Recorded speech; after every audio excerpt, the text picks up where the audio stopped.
Ideal solutions എന്നാൽ എന്തെന്ന് നമുക്കൊന്ന് കാണാം. ഐഡിയൽ സൊല്യൂഷൻ എന്ന് പറഞ്ഞാൽ നമ്മൾ കഴിഞ്ഞ ക്ലാസ്സിൽ പഠിച്ച സൊല്യൂഷൻസിന്റെ ലോ ആയ റോൾസ് ലോ എല്ലാ ടെമ്പറേച്ചറിലും എല്ലാ കോൺസെൻട്രേഷനിലും അനുസരിക്കുന്ന സൊല്യൂഷൻ. അതായത് നമ്മൾ last year States of matter എന്നുള്ള ചാപ്റ്ററിൽ ഐഡിയൽ ഗ്യാസ് എന്താണെന്ന് മനസ്സിലാക്കിയിട്ടുണ്ട്. എന്തായിരുന്നു ഐഡിയൽ ഗ്യാസ്? PV = nRT എന്നുള്ള ഇക്വേഷൻ എല്ലാ ടെമ്പറേച്ചറിലും പ്രഷറിലും അനുസരിക്കുന്ന ഗ്യാസ് ആയിരുന്നു. അപ്പോൾ അതുപോലെ ഇപ്പോൾ നമ്മൾ ഐഡിയൽ സൊല്യൂഷൻ ആണല്ലോ പറയും. അപ്പോൾ ഐഡിയൽ സൊല്യൂഷൻ എന്ന് പറഞ്ഞാൽ സൊല്യൂഷന്റെ ലോ എപ്പോഴും അനുസരിക്കുന്ന സൊല്യൂഷൻ. അപ്പോൾ നമുക്ക് എങ്ങനെ പറയാതെ what is N ideal solution? Ideal solution is A solution which obey Rolle's law at all temperature and at all concentrations. That is, PA = P0A into XA, PB = P0B into XB, and P total = PA plus PP. എന്താണ് ഈ മൂന്ന് equations പറഞ്ഞത്? ഇതാണല്ലോ Raoult's law. രണ്ട് volatile കമ്പോണൻസിന്റെ solution ആണെങ്കിൽ, അതായത് സോൾവെന്റും volatile സൊല്യൂട്ടും volatile ആവുന്ന കേസാണ് നമ്മൾ ഇനി പറയാം. ആ കേസിൽ റോൾസ് ലോ ഇങ്ങനെയാണ് റെപ്രസെന്റ് ചെയ്ത്. അപ്പൊ ആദ്യം പറഞ്ഞതിന് വ്യത്യസ്തമായിട്ട് ഇപ്പോൾ ഒരു AB എന്നുള്ള രണ്ട് ടേമുകൾ ഇവിടെ കാണാനുണ്ട്. അപ്പൊ നമ്മൾ മുമ്പ് പറഞ്ഞ ഈ 1, 2 എന്നുള്ള സോൾവെന്റ് സൊല്യൂട്ടാണ് എയും ബിയും. 1 എന്ന് പറഞ്ഞ സോൾവെന്റ്, 2 എന്ന് പറഞ്ഞ സൊല്യൂട്ടാണ് നമ്മൾ റെപ്രസെന്റ് ചെയ്തിരുന്നത് ഇതുവരെ. അപ്പൊ ഇപ്പൊ റെപ്രസെന്റ് ചെയ്യുന്നത്, അല്ലെങ്കിൽ ഇനി മുതൽ റെപ്രസെന്റ് ചെയ്യുന്നത് സോൾവെന്റിന് A എന്നും സൊല്യൂട്ടിന് B എന്നുമാണ്. അതായത് 1 ഉദ്ദേശിക്കുന്നത് ക്യാപിറ്റൽ A, സോൾവെന്റ് ആണത്. സൊല്യൂട്ട് 2 എന്നാണ് ആദ്യം പറഞ്ഞിരുന്നത്, ഇപ്പോൾ അത് B, ക്യാപിറ്റൽ B എന്ന് റെപ്രസെന്റ് ചെയ്യുന്നു ഇനി മുതൽ. അപ്പോൾ എല്ലായ്പ്പോഴും റോൾസ് ലോ ഒബേ ചെയ്യുന്ന സൊല്യൂഷനാണ് ഐഡിയൽ സൊല്യൂഷൻ എന്ന് മനസ്സിലായി. അപ്പോൾ ഇനി അടുത്ത് നമുക്ക് എന്തൊക്കെയാണ് ഐഡിയൽ സൊല്യൂഷന്റെ ക്യാരക്ടറിസ്റ്റിക്സ്. ഒരു ക്യാരക്ടറിസ്റ്റിക് നമ്മളിപ്പോൾ കണ്ടു, റോൾസ് ലോ ഒബേ ചെയ്യുന്നു. ഇനിയും കുറച്ചുകൂടെ പ്രോപ്പർട്ടീസ് ഉണ്ട് ഐഡിയൽ സൊല്യൂഷൻ. അത് ഏതൊക്കെയാണ് നമുക്ക് കാണാം. Characteristics of ideal solutions, that's properties of ideal solutions എന്നും പറയാം. 4 ക്യാരക്ടറിസ്റ്റിക്സ് ആണ് നമുക്ക് പഠിക്കാനുള്ളത്. അതിൽ ഫസ്റ്റ് ആണ് ഇപ്പോൾ പറഞ്ഞു കഴിഞ്ഞാൽ എന്താണ്? Obeys Raoult's law at all temperature and at all concentrations. That is, PA = P0 into XA, PB = P0B into XB, P total = PA plus PB. Next, second property or second characteristic, delta H mixing should be 0. എന്താണ് delta H mixing = 0 എന്ന് പറഞ്ഞാൽ? അതായത് എയും B ആണല്ലോ solvent solute. A എന്നുള്ള solvent B എന്നുള്ള solute കൂടി mix ചെയ്ത് സൊല്യൂഷൻ ഉണ്ടാക്കുമ്പോൾ ഹീറ്റ് ലിബറേറ്റ് ചെയ്യാനോ അബ്സോർബ് ചെയ്യാനോ പാടില്ല. അതായത് ഈ സൊല്യൂഷൻ ഉണ്ടാവുന്ന പ്രോസസ്സ് എക്സോതെർമിക്കോ എൻഡോതെർമിക്കോ ആവരുത്. No heat change during mixing. ഇതാണ് ഐഡിയൽ സൊല്യൂഷൻ ഉണ്ടാക്കുമ്പോഴുള്ള പ്രത്യേകത. Third property, delta V mixing should be 0. Volume change during mixing should be 0. എന്താണ് അതിൻ്റെ അർത്ഥം? ഇപ്പോൾ നമ്മൾ solvent 10 ml solute B 10 ml ആണ് മിക്സ് ചെയ്യുന്നതെങ്കിൽ സൊല്യൂഷനിൽ 20 ml ഉണ്ടാവണം. അതെപ്പോൾ മാത്രമേ ഉണ്ടാവുള്ളൂ? ഐഡിയൽ സൊല്യൂഷൻ ആണെങ്കിൽ മാത്രം. ഈ വോള്യം കൂടി കൂട്ടിയാൽ ടോട്ടൽ വോള്യം 20 തന്നെ കിട്ടും. അല്ലെങ്കിൽ ഐഡിയൽ സൊല്യൂഷൻ അല്ല എങ്കിൽ ചെറിയൊരു കുറവ്, ചിലപ്പോൾ 19.99 ml അല്ലെങ്കിൽ 20.11 ml ഒക്കെ ഉണ്ടാവും.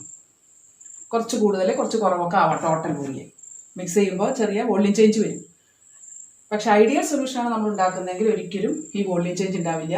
10 ml എയും ബിയും കൂട്ടിയാൽ 20 ml സൊല്യൂഷൻ തന്നെ ഉണ്ടായിരിക്കും. അതാണ് 3 ക്യാരക്ടറിസ്റ്റിക്സ് പറഞ്ഞത്. ഇനി നമുക്ക് ഒരു ക്യാരക്ടറിസ്റ്റിക് കൂടിയാണ് പറയാനുള്ളത്. എന്താണത്? That is AA interaction. AA interaction എന്ന് പറഞ്ഞാൽ എന്താണ്? നമ്മുടെ സോൾവെന്റ് ആണ് A എന്ന് പറയുന്നത്, അല്ലെ? ഇപ്പൊ 2 സോൾവെന്റ് മോളിക്യൂൾസ് തമ്മിലുള്ള interaction means force of attraction. Force of attraction between 2 solvent molecules should be equal to BB interaction, that is force of attraction between 2 solute molecules. That should be equal to the force of attraction between a solvent molecule and a solute molecule. ഇത് solution ആകുന്നതിന് മുമ്പ് അവിടെ ഈ 2 interaction ആണ് ഉണ്ടായിരുന്നത്. Solvent molecules തമ്മിൽ ഒരു force of attraction ഉണ്ടാവും. ഇനി സൊല്യൂട്ട് മാത്രമാണെങ്കിൽ സൊല്യൂട്ട് മോളിക്യൂൾസ് തമ്മിൽ ഫോഴ്സ് ഓഫ് അട്രാക്ഷൻ ഉണ്ടാവും. അതേ ഫോഴ്സ് തന്നെയായിരിക്കും സൊല്യൂഷൻ ആയതിനു ശേഷം പുതിയൊരു ഇന്ററാക്ഷൻ വരും, അല്ലെ? എയും ബിയും തമ്മിൽ ഇന്ററാക്ഷൻ പുതിയതായിട്ടുണ്ടാവുമ്പോൾ അതേ ഫോഴ്സ്, ഇതിൽ ആദ്യം ഉണ്ടായിരുന്ന അതേ മാഗ്നിറ്റ്യൂഡ്, അതേ ഫോഴ്സ് തന്നെയായിരിക്കും സൊല്യൂഷൻ ആയതിനു ശേഷമുള്ള AB തമ്മിലുള്ള ഫോഴ്സ്. അതെപ്പോൾ മാത്രമേ വരുന്നുള്ളൂ? ഐഡിയൽ സൊല്യൂഷന്റെ കേസിൽ അങ്ങനെയാണ് ഇന്ററാക്ഷൻസ് വരിക. അപ്പോൾ 4 പ്രോപ്പർട്ടീസും കണ്ടു കഴിഞ്ഞു ഐഡിയൽ സൊല്യൂഷന്റെ. Examples for ideal solution. Ideal സൊല്യൂഷൻ്റെ എക്സാമ്പിൾസ് ആണ് നമുക്കിനി പറയാനുള്ളത്. ഐഡിയൽ ഗ്യാസ് പറഞ്ഞിരുന്നു, അങ്ങനെ ഒരു ഗ്യാസ് ഇല്ല, ഹൈപ്പോത്തറ്റിക്കലാണെന്നൊക്കെ പറഞ്ഞിരുന്നു. പക്ഷെ ഓൾമോസ്റ്റ് ഐഡിയലായിട്ട് ചിലപ്പോൾ ഗ്യാസ് മാറുന്നൊക്കെ കണ്ടതാണെന്ന് അല്ലേ കഴിഞ്ഞ വർഷം. അപ്പോൾ അതുപോലെ തന്നെ ഐഡിയൽ സൊല്യൂഷൻ വളരെ റയറായിട്ട് മാത്രമേ കാണുന്നുള്ളൂ, അല്ലെങ്കിൽ കാണുന്നില്ല എന്ന് തന്നെ പറയാം. പക്ഷെ ഓൾമോസ്റ്റ് ഐഡിയൽ ആയിട്ടുള്ള 2-3 സൊല്യൂഷൻസ് നമുക്ക് എക്സാമ്പിൾസ് ആയിട്ട് പഠിക്കാനുണ്ട്. അപ്പോൾ ഓൾമോസ്റ്റ് ഐഡിയൽ ആണെങ്കിൽ കൂടി അത് ഐഡിയൽ സൊല്യൂഷൻ എക്സാമ്പിൾ ഏതാണെന്ന് ചോദിച്ചാൽ അത് തന്നെയാണ് എഴുതേണ്ടത്. അപ്പോൾ ഇതൊക്കെയാണ് ideal solution. First one, a solution formed by mixing benzene and toluene. ബെൻസീനും ടൊളുവിനും കൂടി മിക്സ് ചെയ്ത് കിട്ടുന്ന സൊല്യൂഷൻ എന്താണ്? ഐഡിയൽ സൊല്യൂഷൻ ആണ്. Second example, bromoethane and chloroethane. ബ്രോമോ ഈതെയിനും ക്ലോറോ ഈതെയിനും രണ്ട് ലിക്വിഡ്സ് ആണ്. അത് രണ്ടും മിക്സ് ചെയ്ത് കിട്ടുന്ന സൊല്യൂഷനും എന്താണ്? ഓൾമോസ്റ്റ് ഐഡിയൽ ആണ്, അല്ലെങ്കിൽ ഐഡിയൽ സൊല്യൂഷൻ ആണെന്ന് തന്നെ നമുക്ക് പറയാം. One more example, normal hexyne and normal heptyne. Normal hexyne and normal heptyne when mixed together we get a solution. That solution is also ideal.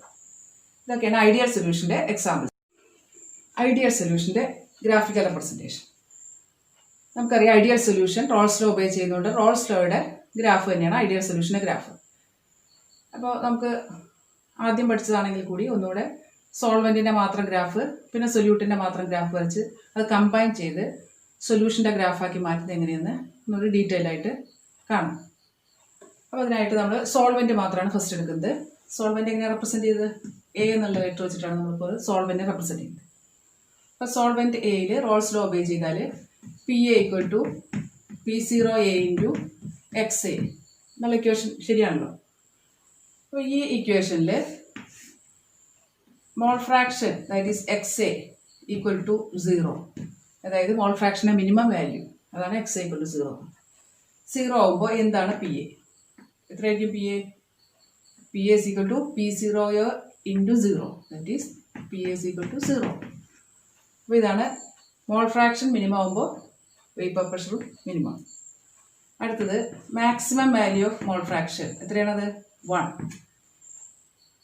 മോൾ ഫ്രാക്ഷൻ്റെ മാക്സിമം വാല്യൂ എപ്പോഴും 1 ആയിരിക്കും. അതിനപ്പുറത്തേക്ക് മോൾ ഫ്രാക്ഷൻ വാല്യൂ വരില്ല. അപ്പോൾ മോൾ ഫ്രാക്ഷൻ മാക്സിമം വാല്യൂ 1 ആണെങ്കിൽ എത്രയാണ് ഈ PA?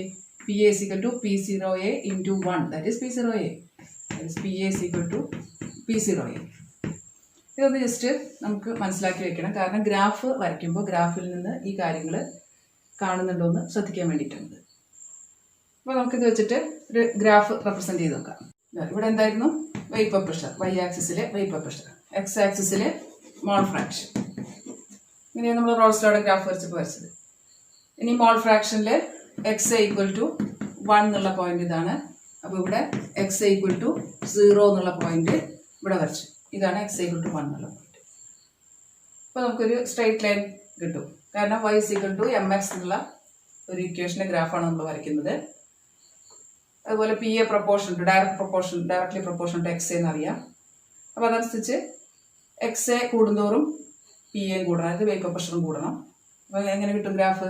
0 നിന്ന് സ്റ്റാർട്ട് ചെയ്ത് ഇങ്ങനെ സ്ട്രെയിറ്റ് ലൈൻ ഗ്രാഫ് കിട്ടും. ഇതാണ് PA = P0A × XA എന്നുള്ള ഗ്രാഫ്. അതായത് maximum value of PA P0A ആണ്. അതെപ്പോഴാണ്? XA = 1 ആകുമ്പോഴുള്ള വേപ്പർ പ്രഷറാണ് P0A.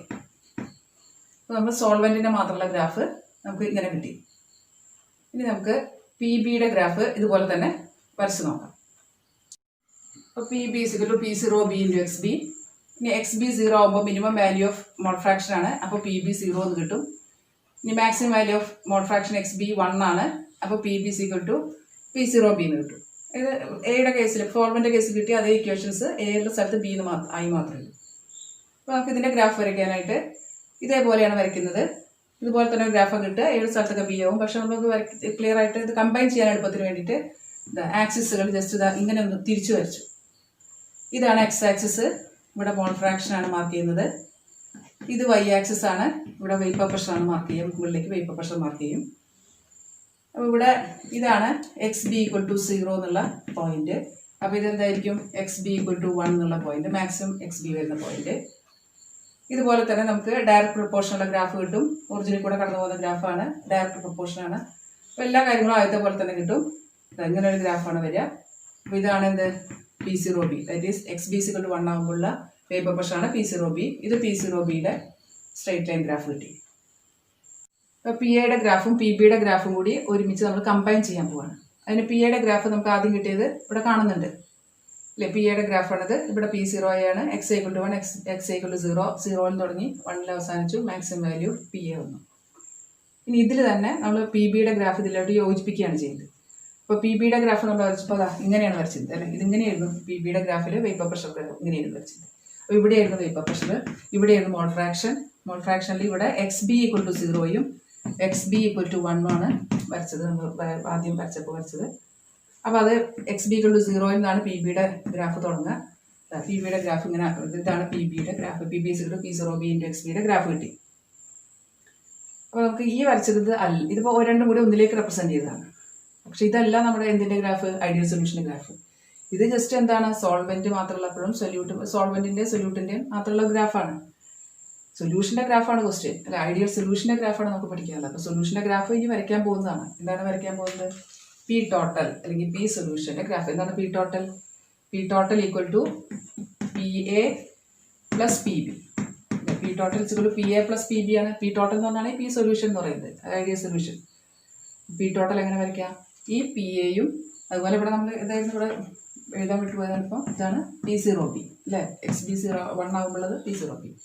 ഈ PAയും P0Bയും നമ്മൾ യോജിപ്പിച്ചാൽ എന്തായി? നമ്മുടെ P ടോട്ടലായി. അപ്പോൾ ഇതാണ് ഐഡിയൽ സൊല്യൂഷൻ്റെ ഗ്രാഫ്. ഐഡിയൽ സൊല്യൂഷൻ്റെ ഗ്രാഫ് എന്ന് വെച്ചാൽ ഇതാണ്. ഈ ഗ്രാഫ് നമ്മൾ ഇത് രണ്ടും വരച്ചിട്ടാണ് കിട്ടുന്നത്.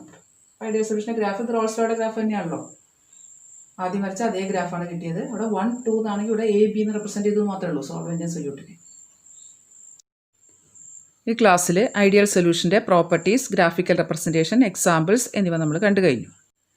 അപ്പോൾ അടുത്ത ക്ലാസ്സിൽ നോൺ ഐഡിയൽ സൊല്യൂഷൻസ് എന്താണെന്ന് പഠിക്കാം. Okay, thank you.